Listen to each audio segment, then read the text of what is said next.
Clases teóricas vamos a hablar del síndrome urémico.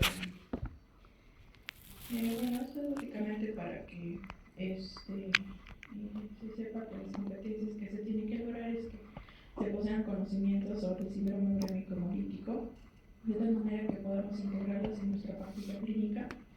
En desempeño tendremos que plantear alternativas y procedimientos terapéuticos sobre el síndrome urémico hemolítico, de tal manera que podamos dar recomendaciones y aclaraciones conceptuales necesarias. Y en el producto, realizar un adecuado abordaje clínico mediante una adecuada identificación nosológica y planteamiento terapéutico de pacientes. Estoy grabando tu cabello. Bueno, esa es la bibliografía en la que me he basado. Y bueno, vamos a hablar del síndrome urémico hemolítico.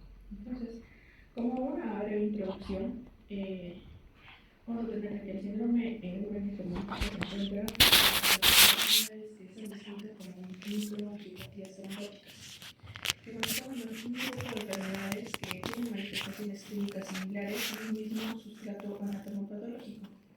Lo que las diferencia es la etiología y la fisiopatología, pero desde el punto de vista histológico van a compartir, por ejemplo, lo que es la presencia del daño del endotelio vascular, que afecta tanto a arteriolas como capilares, el engrosamiento e inflamación del subendotelio, el desprendimiento de las células endoteliales y la obstrucción por trombos plaquetarios de los pequeños vasos afectados. Todos estos van a determinar lo que son sus manifestaciones clínicas, ¿no? Como estoy hablando del síndrome urémico hemolítico, vamos a tener que fue descrito por primera vez por Gasser en 1955. Y bueno, puede evolucionar de formas autolimitadas, ¿no? Y como dijimos, es una microangiopatía trombótica que en realidad puede afectar cualquier órgano, ¿no? Compromete principalmente a los riñones, a la sangre, al sistema nervioso central, al corazón, al páncreas, y está caracterizado por una tríada clásica, ¿no? La anemia hemolítica, la trombocitopenia, trombopenia y la insuficiencia renal aguda, ¿no? Y es la causa más frecuente de insuficiencia renal aguda en niños pequeños menores de 5 años.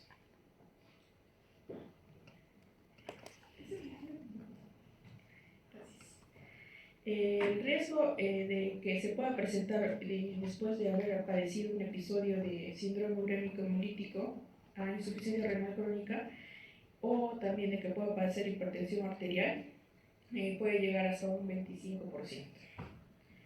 Entonces, ahora la clasificación actual del síndrome urémico hemolítico, que se ha realizado hace aproximadamente unos 10 años, nos dice de que puede estar clasificado por las causas, ¿no? Que o son hereditarias o son adquiridas. Porque bueno, antes más se le relacionaba si es que estaban asociados a la presencia de diarrea o no, ¿no? En el caso de diarrea es producido por la E. coli, productora de la toxina Shiva, ¿no? Y el que no estaba asociado a la diarrea era el atípico, ¿no? El que no presentaba compromiso, por así decirlo, infeccioso, ¿no? Entonces, actualmente por así decirlo, típico, está incluido en lo que son las causas adquiridas, que justo lo he resaltado como causas infecciosas, ¿no? Porque no solamente es pues, por diarrea, ¿no? Sino también puede estar relacionado a infecciones respiratorias, por ejemplo, algunas infecciones por neumococos u otras bacterias, ¿no? Y en las causas hereditarias, básicamente estamos hablando de lo que son las mutaciones de todos los genes de la vía de complemento, también algunos errores innatos del metabolismo, sobre todo relacionados a la cobalamina, y mutaciones de otros genes, ¿no? Y en las causas adquiridas, aparte de la infecciosa, también tenemos algunos fármacos o algunos autoanticuerpos a factores del complemento. Entonces, al final, y en realidad todos este tipo de patologías van a compartir características comunes, ¿no? Y todas van a llevar a que haya un estado protombrótico y proinflamatorio en la superficie de las células.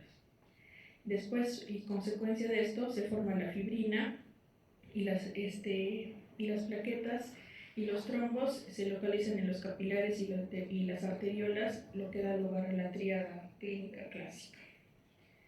Y bueno, este es otro cuadro que también es básicamente para ver la clasificación del síndrome urémico hemolítico. Y también en este cuadro nos menciona, ¿no? Que pueden haber otras enfermedades coexistentes o algún otro tipo de condiciones del paciente. Por ejemplo, los pacientes que son trasplantados, en algunos casos de que hay alguna malignidad presente, hipertensión arterial, enfermedades autoinmunes como el lupus. Ahí ya otra vez nos menciona lo que es las causas infecciosas, ¿no? Como les había mencionado, puede ser relacionado al neumococo, relacionado bueno, a la E. coli productora de toxina Shiga, pero también hay otros, ¿no? Como la influenza A, la H1N1 o el virus de inmunodeficiencia humana. También a los efectos de cobalamina y en los atípicos todo lo que son mutaciones genéticas, ¿no? Que están ahí especificadas. Entonces, para hablar de la epidemiología, en realidad vamos a tener que no es algo, por así decirlo, frecuente, ¿no? Su incidencia va de 1 a 3 cada 100.000 pacientes y el grupo donde se ve que es más prevalente es en los pequeños que son menos de 5 años, ¿no? Ahí, bueno, por términos, por así decirlo, didácticos, más fácil nos vamos a acordar de los que son los típicos, o sea, los que sí están precedidos por un episodio de diarrea, en los cuales los episodios van a ser, o sea, hasta un 95%. En cambio, el resto va a ser menor, ¿no? De un 5 al 10%. Donde hay más casos reportados son en la estación de verano, sobre todo del típico, y bueno, sí puede haber, entre comillas, como lo que se dice, brotes, ¿no? En zonas donde hay más casos de prevalencia, sobre todo de la E. coli productora de toxina Shiga. Después hay que recordar que el riesgo de desarrollar el síndrome urémico hemolítico después de un episodio de diarrea con sangre por E. coli es hasta del 15%. O sea, no todos los pacientes que se infectan y que hacen una diarrea disentérica van a llegar a hacer SHU, ¿no? Pero hay que monitorizarlo, ¿no? Y en general, bueno, puede tener un curso benigno y la recuperación es espontánea. Hasta el 26% tiene falla renal y solo desde el 3 al 5% fallece. Entonces, ahora hablando específicamente del que está asociado a diarrea, vamos a tener que es, como les vuelvo a mencionar, la causa más frecuente, ¿no? Hasta el 90%. Tiene que haber un episodio previo de diarrea, generalmente se está acompañado con rasgos sanguinolentos y bueno, la bacteria implicada es el E. coli, ¿no? Productora de toxina Shiga, es el STEP. Del serotipo O157H7, aunque hay otros serotipos envueltos, ¿no? Pero este es el principal. Como les vuelvo a mencionar, solo hasta el 15% de pacientes infectados pueden desarrollar el síndrome urémico hemolítico. Otra de las bacterias que están relacionadas a este tipo de presentación es la Shigella dysentery, ¿no? Es el tipo de tipo 1 y se ha visto que esta sí puede causar mayor mortalidad hasta un 15% y también puede evolucionar hasta una insuficiencia renal crónica en un 40%. También otras bacterias que están implicadas son la Salmonella typhi, el Campylobacter jejuni, la Yersinia, Pseudomonas, bacterioides, la Entomobacter histolytica, Aeromonas hydrophila, o sea, pueden haber otras bacterias implicadas, ¿no? Y se ha visto que en diversas partes del mundo hay países donde tienen más incidencia, por ejemplo Argentina, que incluso bueno, tiene campañas activas y en realidad lo consideran como un problema de salud pública, Sudáfrica y Tailandia. En general no hay diferencias de género, pero se dice de que en las mujeres las formas son más graves. Y bueno, entonces, ¿cómo nos llegamos a infectar por esta bacteria? Vamos a tener que la bacteria se va a encontrar en alimentos que están contaminados con heces de animales y carnes poco cocidas, sobre todo de ganado vacuno, pero también de otros animales, ¿no? Por ejemplo, ciervos, ovejas, cabras, caballos, perros, pájaros, moscas, lácteos, la leche no autorizada, el agua no clorada y algunas frutas y verduras que estén en contacto, ¿no? O estén, por así decirlo, contaminadas, ¿no? Y también se puede transmitir de persona a persona también, ¿no? Si es que no hay una buena higiene. Entonces es la forma como la bacteria se introduce al organismo. Y en realidad puede haber un tiempo de incubación previo hasta que aparezcan los síntomas, que generalmente son de diarrea, dolor abdominal, fiebre, vómitos. Hasta en un 90% está descrito que la diarrea tiene que tener rasgos sanguinolentos. Y bueno, después de aproximadamente 7 días se resuelven. Y en lo que se resuelve el episodio diarreico es donde se empiezan a presentar las manifestaciones que nos van a hacer sospechar de un cuadro de síndrome urémico hemolítico, ¿no? Porque en la mayoría, hasta un 85%, hay una resolución espontánea. Entonces, hablando de la fisiopatología, vamos a tener de que esta bacteria, o sea, la E. coli productora de cigatoxina, va a tener ciertos factores de virulencia que van a determinar cómo entra el organismo, ¿no? Tiene factores que hacen que se introduzca a la mucosa intestinal, y uno de los principales es pues la toxina SIGA, ¿no? Que hay un tipo 1 y un tipo 2. Generalmente la tipo 2 es la que da formas más graves. Y bueno, también tiene otros tipos de factores que hacen que se promueva, ¿no? Lo que es la muerte de las células, ¿no? Entonces lo que va a pasar es que la cigatoxina se va a adherir a lo que es el receptor GB3 que se encuentra en las células intestinales, ¿no? Y va a permitir de esta forma de que se introduzcan estas bacterias y causen pues, ¿no?, la muerte de la célula. Entonces, una vez que está colonizado a nivel intestinal por la bacteria y hay una lesión endotelial y por ende una respuesta del huésped, se van a liberar todos estos factores bacterianos a la circulación, ¿no? Entonces, como ya mencioné, este GB3 por así decirlo, está unido a la toxina SIGA y va a hacer que se produzca un bloqueo de la transcripción del ARN y la síntesis proteica. Y eso pues también va a ir a un daño o una muerte celular. También esta cigatoxina se puede adherir a las plaquetas, a los neutrófilos, a los monocitos, y va a activar tanto a los leucocitos como a las proteasas, lo que va a contribuir a este daño, ¿no? Y como este GB3 está expresado en varias células de todo el cuerpo, sobre todo a nivel renal, en las células endoteliales glomerulares, en los capilares, en el epitelio tubular, es por eso de que ahí van a darse, por así decirlo, las manifestaciones más evidentes, ¿no? También, bueno, están afectando el sistema nervioso central, y a nivel extrarrenal también se escribe en el páncreas, en el corazón y en el hígado, por ejemplo. Ahora, hablando del síndrome urémico hemolítico ahora asociado a la infección neumocócica, en realidad los pacientes que tienen infecciones neumocócicas tienen un riesgo muy bajo de presentar SHU. Generalmente, los casos que sí se ha descrito es que hay procesos neumónicos complicados, ¿no? Por ejemplo, en pacientes que tienen enfisema, hasta en un 51% se puede describir en algunas series. Y los serotipos identificados con más frecuencia se ha visto que es el 14, el 6B y el 23F. Y hablando en lo que se refiere a la fisiopatología, está estrechamente relacionado a la neuraminidasa, que esta se une pues, a unas glucoproteínas de las células de las superficies que hace que se expongan ciertos antígenos de las células. Y entonces, como hay una reacción en el plasma, esto va a hacer que haya al final un daño en el glóbulo rojo y en el riñón. Por eso, en este tipo de SHU asociada a infección neumocócica, ahí sí sale positivo el test de COMS directo, ¿no?, a diferencia de todas las otras formas de SHU. Y como tercer grupo, para tener en cuenta, vamos a ver lo que es el del SHU atípico, el que es no asociado a diarrea. Como habíamos mencionado, está asociado a alteraciones del complemento, ¿no? Se describió que, por ejemplo, hasta el 50% de estos SHUs que no tienen diarrea, todos tienen mutaciones no solamente de un gen, sino de varios genes que regulan el complemento, como pueden ver en la tabla que está ahí, ¿no?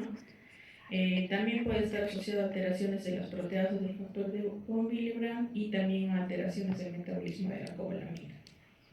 Entonces, básicamente, lo que pasa es de que hay un daño endotelial que está mediado por el complejo de ataque a la membrana. Entonces recordemos de que el sistema de complemento no tiene tres vías, una vía clásica, una vía de las lectinas, una vía alternativa.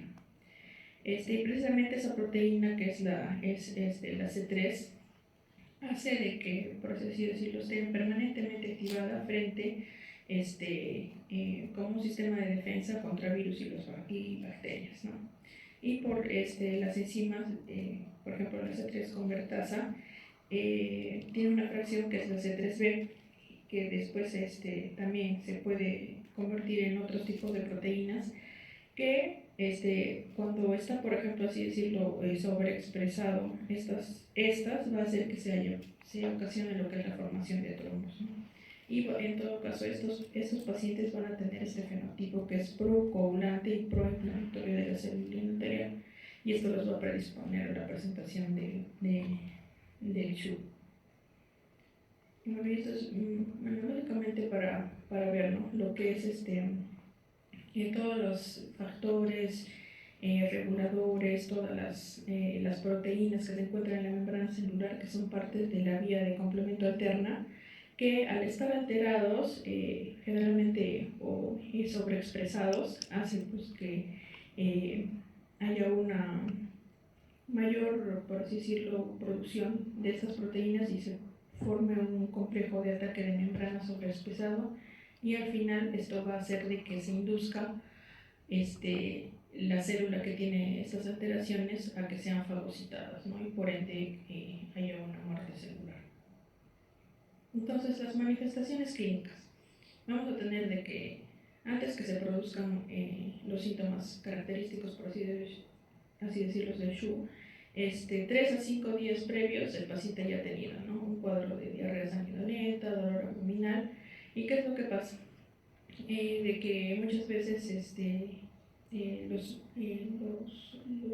les indica, ¿no?, fármacos antimotilidad intestinal, antibióticos. Entonces se ha visto que, sobre todo en pacientes que son más pequeños, esto va a hacer que se incremente el riesgo de presentar esta patología, ¿no? Y una vez después de que, por así decirlo, ya han pasado días con diarrea, días con dolor abdominal, el paciente se puede encontrar pálido, ¿no?, puede presentar vómitos, se refiere de que hay disminución de la orina, ¿no?, oliguria, puede haber también hematuria, proteinura y otras manifestaciones extrarrenales, ¿no?, sobre todo de las que se encuentran en el sistema nervioso central, ¿no?, por ejemplo, convulsiones.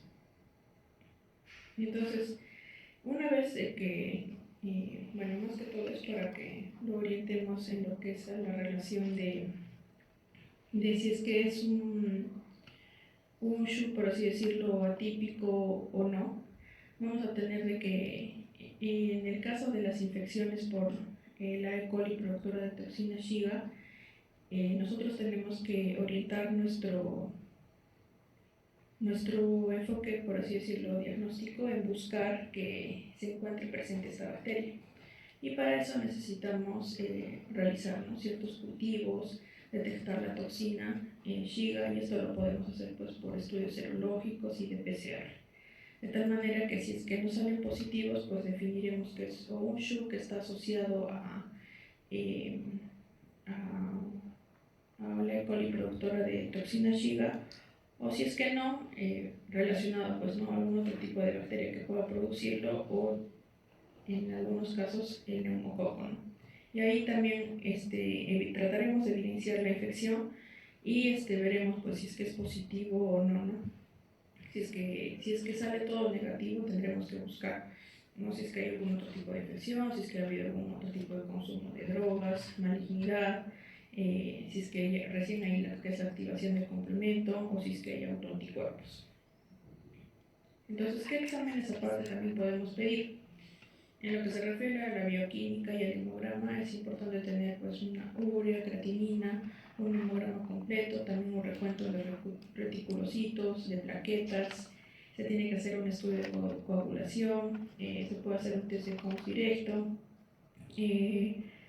también una lámina periférica, ¿no? ¿Y qué es lo que vamos a encontrar? Generalmente es de que, por ejemplo, en la hemoglobina, vamos a ver que la hemoglobina se va a encontrar menos de 8 gramos por decilitro. Como mencionamos antes de Cons, directo va a salir negativo, salvo en estas formas que estén asociadas al neumococo. Y es muy importante pedir el frote de sangre periférico porque ahí vamos a poder evidenciar este tipo de células, ¿no? Que son los esquistocitos, que son los glóbulos rojos que al pasar por a nivel renal en el glomérulo que está afectado están alterados, ¿no? En lo que es su forma. En el hemograma, como también podemos encontrar, ¿no?, cifras menores de plaquetas, ¿no?, menos de 50.000, generalmente es por debajo de 100.000, ¿no? Y la creatinina cuando está alterada nos revelará datos, ¿no?, de insuficiencia renal, puede haber la elevación de la urea y aparte también hay alteraciones electrolíticas frecuentes, ¿no?, ya sea hiponatremia, hipercalemia, acidosis. Otros exámenes que podemos solicitar son las transaminasas, amilasa, lipasa, y estas sí se pueden encontrar también elevadas, ¿no? Y aparte en el hemograma también se puede ver una leucocitosis con desviación externa, y eso se ha visto que sí está relacionado a un peor pronóstico. Entonces, otros exámenes que podemos pedir, por ejemplo, es el seguimiento de orina, y ahí vamos a ver, ¿no?, si es que hay presencia de hematíes en la orina, también si es que hay proteinuria, ¿no? Y las otras exámenes que podemos pedir son en relación a las alteraciones genéticas, ¿no? Para ver si es que hay algún tipo de actividad o algún tipo de mutación en algo que se puedan presentar. Ahora, en lo que se refiere al tratamiento, vamos a tener que todos estos pacientes van a tener que ser hospitalizados, tienen que ser internados, generalmente y de ser posible que estén en aislamiento de tal manera que se evite la diseminación de esta E. coli. Siempre monitorizando sus funciones vitales, valorando la necesidad siempre de soporte respiratorio de acuerdo a la necesidad del paciente, vigilando siempre lo que es el estado neurológico, sobre todo el nivel de conciencia. Y sí está indicado que no se dé ningún medicamento antiperistático o anticolinérgico porque se ha visto que sí aumenta el riesgo de complicaciones sistémicas. De la misma forma, igual la utilización de lo que son los antibióticos, ¿no? Porque se ha visto de que en realidad no hay ninguna acción protectora descrita para el desarrollo de esta y tampoco va a alterar el curso de la diarrea aguda. Entonces no se debe de dar, por así decirlo, entre comillas, profilácticamente, y de acuerdo a si es que los resultados o no nos salen positivos, se pueden suspender, ¿no? De acuerdo a si es que tenemos ya un resultado microbiológico que es positivo. Uno de los pilares en el tratamiento vamos a tener que es lo que es la corrección hídrica y electrolítica de acuerdo a las necesidades del paciente. ¿Por qué? Porque de acuerdo al estadio en el que se encuentre vamos a tener de que, si es que está, por así decirlo, saliendo del cuadro diarreico, no ha presentado diarreas, vómitos, tiene pobre tolerancia oral o no está comiendo o ingiriendo líquidos de manera adecuada, entonces el volumen intravascular de ese paciente va a estar disminuido. Y en ese caso nosotros vamos a tener que retornarlo, ¿no?, a un estado de euvolemia. A diferencia de que, por ejemplo, si es que el volumen intravascular está aumentado, pues ahí entonces tendremos que restringir, hacer una restricción hídrica del paciente que incluso pues puede necesitar diálisis, ¿no?, siempre y cuando haya un daño cardíaco, un daño pulmonar. Entonces, como mencionábamos, ¿no?, en esos pacientes que tienen diarrea, ¿no?, que tienen vómitos, que tienen signos de hipovolemia o están en una fase, por así decirlo, prodrómica como liguria de NSHU, tenemos que aportar lo que es agua y electrolitos por vía endovenosa y se ha visto que esto tiene un efecto nefroprotector. Va a disminuir la frecuencia del fallo renal oligoanúrico y se ha visto que incluso va a bajar lo que es la necesidad de diálisis durante la enfermedad ya establecida. Siempre, de todas formas, siempre se recomienda que permanentemente se esté evaluando las respuestas a la infusión de fluidos con el examen físico, ¿no?, con los signos vitales, con el control de la diuresis. Ahora, en el caso de las alteraciones electrolíticas, por ejemplo, si es que el paciente presenta hiponatremia, generalmente lo que lo que se hace es ver de qué tipo es, ¿no? Si es que es por pérdidas, sí se recomienda el aporte de sodio, pero una vez que ya está el daño parenquimatoso instaurado, entonces se atribuye que se causa dilucional y ahí sí se indica lo que es la restricción hidrosalina. En los casos de que haya hiperpotasemia, se recomienda que el aporte de potasio sea restringido y bueno, ahí sí se tiene que evaluar, ¿no? La necesidad de diálisis. Si es que hay hiperfosfatemia, se puede utilizar quelantes de fósforo y tratar de evitar los compuestos con aluminio y antiácidos, ¿no? Y en hipocalcemia, sobre todo si es que es sintomática, sí se recomienda la administración de gluconato de calcio al 10%, ¿no? Generalmente a 1 mililitro por kilo, hasta en 1 hora, siempre con monitoreo electrocardiográfico. En lo que es el medio interno, estos pacientes pueden también tener acidosis metabólica, y si es que es así, hay que tratar de mantener lo que es el bicarbonato entre 22 a 24 miliequivalentes con un pH mayor a 7.2. Y si es que no tiene sobrecarga de volumen y sin criterio de diálisis, ahí sí se puede hacer un aporte de bicarbonato, ¿no? Para corregir el déficit. Si es que hay hiperuricemia, se recomienda el uso de loporinol, sobre todo si es que la uricemia es mayor a 8 miligramos por decilitro. Otra alteración que pueden presentar los pacientes es el manejo de la hipertensión arterial, que generalmente es volumen dependiente, ¿no? Por lo tanto, se tiene que restringir los líquidos, ¿no? Tiene que salirnos un balance negativo. En el caso de que requeriramos medicación, vamos a utilizar lo que es el nifedipino, el amlodipino, las dosis que están ahí mencionadas, y no se recomienda el uso de inhibidores de enzimas de la conversión, ¿no? Tipo enalapril, porque esto reduce la perfusión celular a nivel renal y agrava, ¿no? La insuficiencia renal aguda.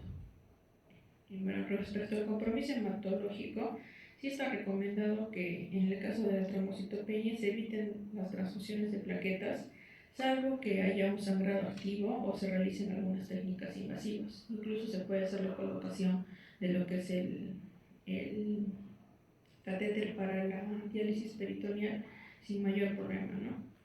Y en lo que respecta a las transfusiones de glóbulos rojos, se tiene que tener en cuenta que sean, siempre y cuando sean cifras menores de 7 gramos por decilitro, ¿no?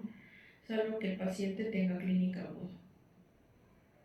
Recordemos que, bueno, a nivel nutricional, esta patología es muy catabólica, por lo que se tiene que dar un aporte, ¿no? Un aporte calórico no menor a 120 calorías por kilo en lactantes, y ya en niños mayores a 1300 a 1300 calorías por día, ¿no? De acuerdo a las especificaciones para su edad, tratando de administrar, por ejemplo, lo que son las proteínas de alto valor biológico, restringiendo siempre el aporte, por ejemplo, de sodio, potasio, fósforo, de preferencia por vía enteral, y considerar, ¿no? En el caso de que pacientes menores, utilizándole fórmulas que sean ricas en polímeros o en aceites o triglicéridos de cadena media, ¿no? Que sean libres de lactosa, también si es que el paciente todavía tiene diarrea. Y en el caso de que llegue a reemplazo renal, vamos a tener de que esto va a depender de lo que es de la clínica y de la localización del paciente también, ¿no? De la disponibilidad y también de la experiencia en diálisis del centro. Entonces vamos a tener que la diálisis peritoneal en realidad va a ser, por así decirlo, la más usada.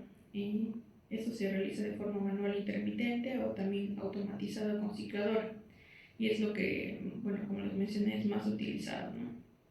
Si es que por demás el fallo renal es aislado, ¿no? Si es que no hay algún otro compromiso sistémico.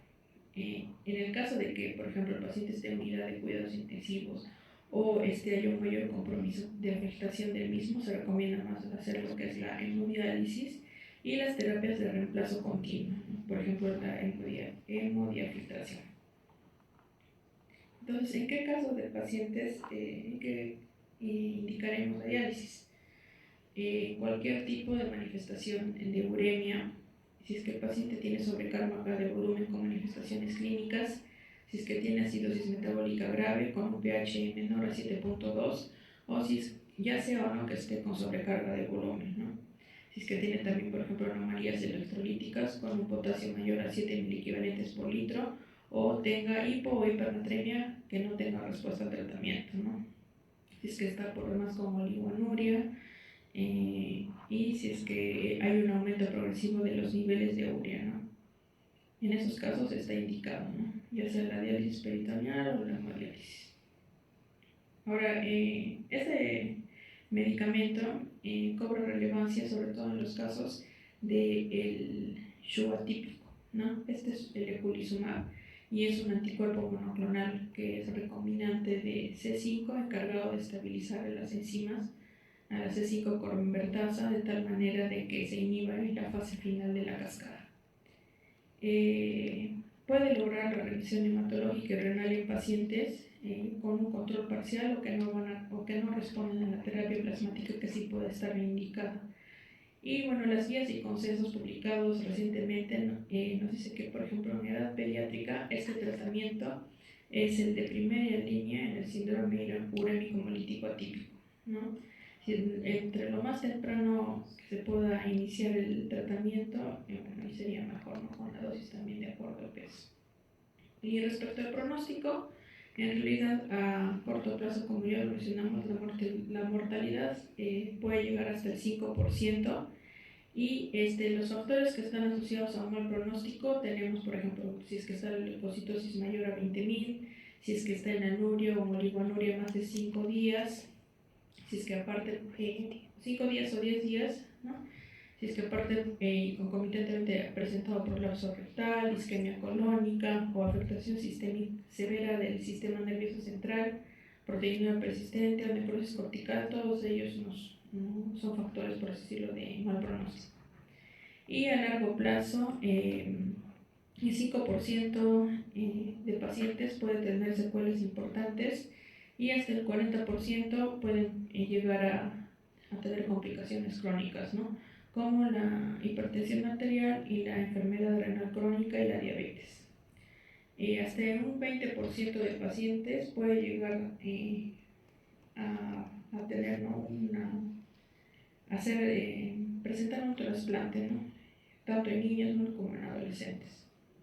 Y bueno, para el diagnóstico diferencial vamos a tener de que hay algunas patologías que puedan presentarse, por así decirlo, con la misma clínica y también puedan tener afectaciones de anemia, trombocitopenia, lesión renal aguda. Por ejemplo, lo que es la coagulación intravascular diseminada, ¿no? Generalmente ahí sí vamos a encontrar las pruebas de coagulación anormales, por ejemplo, el tiempo de tromboplastina parcial activado, el tipo de protomina prolongado y también niveles elevados de productos de degradación de la fibrina y del dímero D, ¿no? Bueno, y este cuadro generalmente se produce en pacientes que son críticos, ¿no? Pacientes que pueden tener shock séptico o que han sufrido una lesión tisular masiva. En el caso de la púrpura trombocitopénica trombótica, como también es parte de este tipo de patologías, ¿no? de este tipo de microangiopatías, vamos a tener de que esta causa sí es más predominante en adultos, pero también se ha visto que en niños se puede presentar, pero es poco frecuente, ¿no? Ahora ahí generalmente lo que hay mayor afectación es la afectación neurológica, ¿no? Y bueno, también pueden tener los niños, ¿no? Anemias hemolíticas, puede tener trombocitopenia, si es que se presenta el compromiso renal, es un poco posterior, ¿no? Y se va a distinguir porque la actividad de esa proteína generalmente está normalmente baja, ¿no? En casos de pacientes que puedan tener vasculitis, generalmente ahí no hay una enfermedad diarreica prodrómica, ¿no? Pero sí pueden presentar otros síntomas tipo artralgias o algún tipo de erupción cutánea. Generalmente ahí la afectación neurológica más que todo es periférica. En el caso del lupus eritematoso sistémico, vamos a tener en cuenta que se va a dar más en lo que son adolescentes y mujeres jóvenes, ¿no? Pero en común sí puede tener anemia y compromiso renal, aunque en el lupus pues es por una nefritis lúpica, ¿no? Y por ejemplo, en el dengue hemorrágico sí hay, ¿no?, trombocitopenia, puede haber injuria renal, puede haber anemia, pero ahí lo que va a ser positivo es que es la serología del dengue, ¿no? Y también puede haber alteración de lo que son los perfiles de coagulación. Ahora, ¿cómo prevenimos esta enfermedad? Para prevenirlo, se recomienda de que primero no se consuma lo que es la carne picada, y de serlo así, esta tiene que ser cocinada completamente, respetando siempre lo que es la cadena de frío una vez que se han preparado los alimentos, y también no solamente las carnes sino los lácteos. También es importante que el agua que se use para el consumo sea potable, ¿no?, tanto para beber como para preparar y también para lavar los alimentos, ¿no?, que se evite lo que es la contaminación cruzada, tanto entre alimentos crudos y cocidos, y que se lave también los vegetales antes de su consumo. Importante también lo que es el lavado de las manos antes de comer o también al preparar los alimentos. Entonces aquí tenemos un caso clínico, es un paciente de 20 meses, un lactante que inició un cuadro de vómitos y diarrea.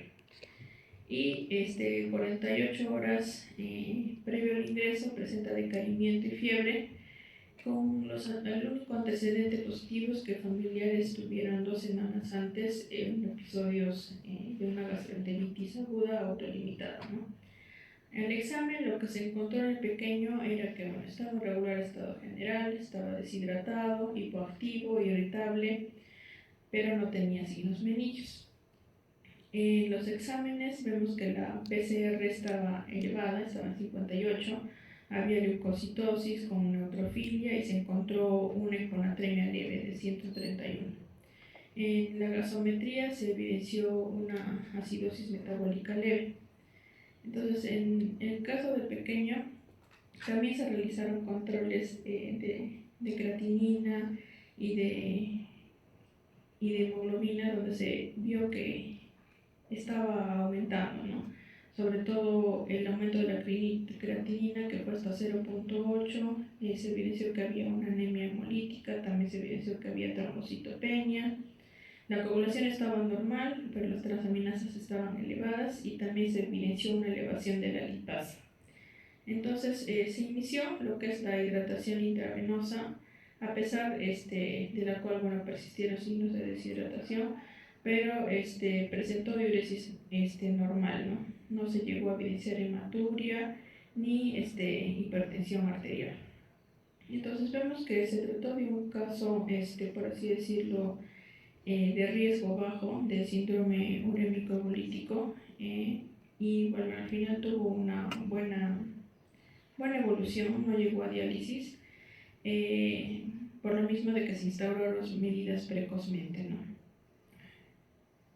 donde también es importante recalcar de que se utilizó fluidoterapia intravenosa y una paciente fue monitorizada en una UCI pediátrica, ¿no?, donde no llegó a recibir algún otro tipo de tratamiento. Bueno, eso sería todo. ¿Tienen alguna pregunta? ¿Algo que quieran aclarar?